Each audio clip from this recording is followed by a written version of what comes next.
जब देवता अपनी मर्यादा तोड़ते हैं तब धर्म भी कांप उठता है। ये कहानी है इंद्र और अहिल्या की, एक ऐसे पाप की जिसमें देवता होने का गर्व और एक पतिव्रता के विश्वास का विनाश छुपा था। ऋषि गौतम एक ज्ञानी और सात्विक ऋषि थे। उनकी पत्नी अहिल्या पवित्र, शांत और भक्ति में डूबी हुई। दोनों का जीवन आश्रम में पूरी मर्यादा और प्रेम के साथ बीत रहा था। एक ऐसा प्रेम जिसमें न मोह था, न लालच, सिर्फ श्रद्धा और समर्पण। लेकिन इंद्र देवता होकर भी अहंकार में अंधा हो गया था। उसे ऋषि गौतम की प्रतिष्ठा से जलन होने लगी।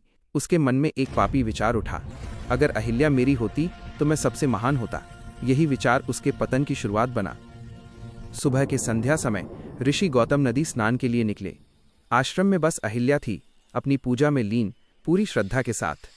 उसे क्या पता था, ऊपर आकाश में इंद्र उसका विश्वास तोड़ने के लिए तैयार खड़ा है। जब ऋषि गौतम दृष्टि से दूर हुए, इंद्र ने अपना रूप बदला। उसने ऋषि का ही रूप धारण कर लिया, आंखों में शांति पर मन में पाप छुपा हुआ। उसका हर कदम एक धोखा था। अहिल्या ने देखा, पति लौट आए हैं। उसने विनम्रता से प्रणाम किया और इंद्र का स्वागत किया, बिना जाने कि सामने पति नहीं, एक देवता अपना चरित्र भूल चुका था। कुछ देर बाद ऋषि गौतम वापस आए और उन्होंने इंद्र को अपने रूप में निकलते देखा। उनके मन में विश्वास टूट गया। उनका क्रोध प्रलय जैसा था, आंखों में बिजली, वाणी में न्याय। उन्होंने अहिल्या को श्राप दिया, तू पत्थर बन जा जब तक श्री राम तुझे स्पर्श न करें। और तुरंत अहिल्या पत्थर बन गई, आंखों के आंसू जम गए। इंद्र का गर्व टूट गया, पर उसके पाप का बोझ कभी हल्का नहीं हुआ। पाप भले देवता करे, न्याय कभी छुप नहीं सकता, क्योंकि सत्य हमेशा अपना रास्ता खुद बना लेता।